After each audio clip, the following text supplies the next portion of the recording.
Hey everyone, it's Nightlight9, and in this video, we're going over the Battle Tower one more time, floor 65. Now, normally these aren't very popular, and I know a lot of people probably aren't focusing a lot on these, but since we're kind of in a bit of a slow period right now, waiting for new stuff to come up for the New Year's events, I figured this would be as good a time as any to maybe focus a little bit on Battle Tower.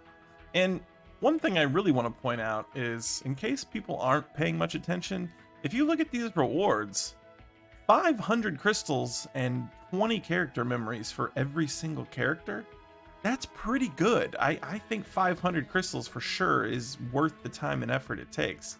And you get, crystals and memories every 5 floors. So, anyway, something to think about, especially when we're in a little bit of a slow period.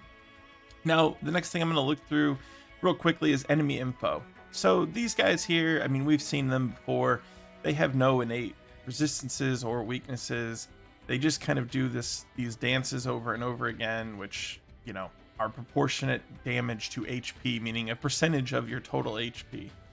They do stuns, they do their elemental attacks, Aurora, Thundara. So, at the end of the day, they are what they are. But mostly we're going to be focusing on this guy, Behemoth.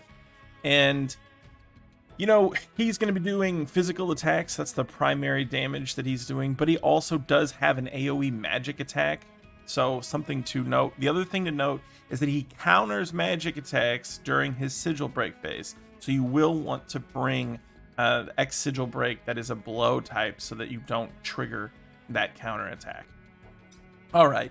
Other than that, we're going to go ahead and get into the team comp here. We will also note that as part of the gimmick for the Battle Tower stage, enemies are going to get high potency magic and attack buff up. So we'll focus on that. Now, when I first ran this, honestly, I kept running the towers. And by the time I got through floor 69, realized that I didn't save the original team. So the team is going to be slightly different because I couldn't figure out exactly how I had them set up. I think I might have actually worked on some weapons in the meantime, but it'll be enough to give you the general idea. So first we're going to start with Aerith, and she's just set up for heals with a respectable amount of physical defense at the same time. Now in the video she has a little bit less HP than this, and that will be perfectly fine. This water down here is just for the healing potency stat. This is her sigil break, ruin your blow again to not do the counters, and a debrave to help reduce the physical attack of that Behemoth because he's going to hit pretty hard. Sub equipment, this is for heals, and some of these are just for HP physical defense here, and this is another HP physical defense. I really focus on physical defense because of that final boss and because of the way we'll strategically take him on. Moving over, we'll do Cloud last. We have Tifa, and her number one weapon here is the leather gloves for Omni Strike. This is how we're going to reduce physical attack. I'm not really too worried about reducing magical attack because we do have Chocobo Staff on Aerith for that buff. What I can tell you here is I did have some runs where I focused on too much debuffing and survivability and ultimately timed out and wasn't able to kill him in the allotted time frame. So that is something you will want to be aware of if your team is not overly strong. Anyway, that's why we have Sonic Striker here.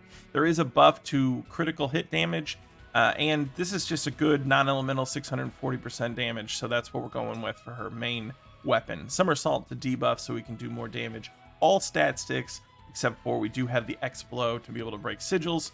Again, physical defense, HP stats. So that is a very respectable physical defense number for her. And then I think I might have had one of those physical defense weapons on Cloud in the actual run. He had a lot of HP, so maybe not, but just kind of temper that one. You know what I mean? You need him to be able to survive. I don't think there's going to be too much problems if you're pretty close here. But what we mostly went with here is physical ability potency. We're here at level 6 for 70% bonus. It's like everything I could stick on him that had, any amount of physical ability boost. And so that's what we went with. And the reason for that is just because I do need damage. And I think with Aerith's Cure and Tifa's debuffing, I don't really need a whole lot else, you know, to be able to survive. I just need damage. So I set Cloud up to do as much physical damage as possible.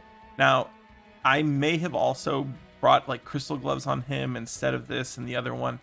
I just can't remember, but you get the general idea. Now we're going to start with the fight, and I will be cutting out the first section just to make this a little bit faster because there's nothing exciting that happens in the first two battles, and I don't think that anybody should be having a super big amount of trouble with those. So it's mostly about just filling your gauges, getting your stuff ready for the big fight against Behemoth. So here we are, starting out at the end of Wave 2, as promised, just showing that I have all of my limits saved up, and I've got everybody cured and healed and everything else. We are ready to go. Now, coming into this fight against Behemoth, we're going to try to focus on two things preliminarily. One, omni-striking him to debuff his physical attack as much as possible. And two, just as importantly, killing off these add-ons because their damage is really annoying and it's going to add up. So here, we're ready for the super combo. I'm going to even somersault the add-on to make sure that he dies. And again, as soon as this add-on is killed off, the next thing I'm doing is focusing on keeping Behemoth debuffed and killing that second add-on, because the first phase of this fight is really kind of the hardest when you're trying to deal with multiple different sources of damage, and it's both, you know, they're get the high potency magic attack buff, and we didn't bring anything to deal with that, and even if we had, it'd be a lot to try to keep up with. So it's easier to just kind of keep everybody debuffed while killing these guys off. He does his big AoE hit. It doesn't do a whole lot of damage as long as you have him even slightly debuffed. Now alert starts after this. So what we're going to do during this phase is break him as quickly as possible. And yes, that means we're going to take some damage here. Thundaras and etc. are coming out from the add-on. But basically just break him down and then immediately go kill off the add if you haven't already. Once he's out of the way, then we can get back to focusing on Behemoth. And again, you want to keep everybody as topped up as possible while also keeping him consistently debuffed. And the reason for this is he likes to just throw out random physical attacks, physical AoE attacks, and those can really start to add up over time. And now this is the second sigil break phase. After you break him here, he will go into like a debuff where he's physically debuffed, he's physical defense debuffed, all kinds of things. It'll be a good time to get in damage, and so basically just take advantage of that. So you notice fatigue is what it's called, and he gets stunned. This is a time to pour on damage, but also note that as soon as he comes out of fatigue, he's going to do what's called energize, and he's going to give himself a high potency magic attack buff, which he just did. Then he's going to trigger flare. As soon as I see that we were at the end of the stunned phase, start saving ATB on Aerith to be able to solid mana ward your other two members. I mean, ideally if you can get 3 off, that's great, but she should have enough innate magic defense that it doesn't matter. And as long as you get them buffed, they won't take too much. We've been saving Aerith's limit break for that exact moment. And so that way we can immediately go back to doing damage. And here I'm using Aerith's D-Brave, even though it doesn't stack on top as far as a potency standpoint. It doesn't stack on top of Tifa's, but it does extend hers. So because I don't really need Aerith to do anything else at that moment, everybody was healed, I'm happy to even get, 4 extra seconds or whatever it is on the extension, because the longer I can, extend that debuff, the more that Tifa can keep doing dive kicks.